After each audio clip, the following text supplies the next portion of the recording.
Je suis en train de lire un livre actuellement, Initiation à la langue française et à son système. Je trouve ça génial comme titre. C'est un ouvrage de Simone Deleani, aux éditions CEDES. Et je voudrais commenter le titre, Initiation et système. Initiation, ça veut dire qu'il y a quelque chose de secret dans une langue.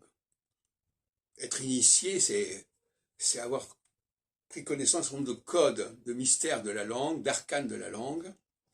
On pense à la franc-maçonnerie, par exemple. Et il faut être initié à la langue française. Et il ne faut pas partir d'une autre langue que l'on peut apprendre, que l'on peut connaître, et la plaquer sur le français. Ce serait une erreur gravissime. Le français a un mode de fonctionnement qui lui est propre, et le passage de l'écrit à l'oral est tout à fait subtil et complexe en français, et on ne passe pas de l'écrit à l'oral comme ça, comme une lettre à la poste. Il y a des règles très particulières dont j'ai parlé d'ailleurs dans d'autres vidéos, à laquelle je vous renvoie. Et j'aime beaucoup aussi le mot système, parce que, effectivement, contrairement à ce que certains croient, une langue est un système.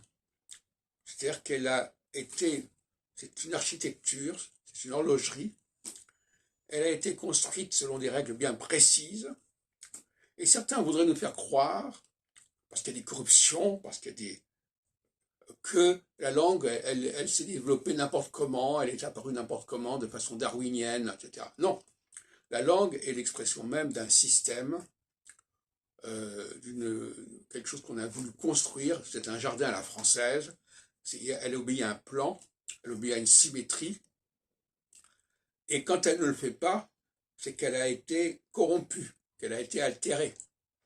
Alors, certains profitent de cette corruption et de cette altération pour dire qu'il n'y a pas de système. Si, il y a un système, mais il faut effectivement nettoyer la langue de ces corruptions pour le faire apparaître, pour le faire réapparaître. Et donc je trouve extrêmement sain cette façon de présenter les choses. Moi-même, en 89, j'avais fait un ouvrage qui s'appelait Description de la langue française.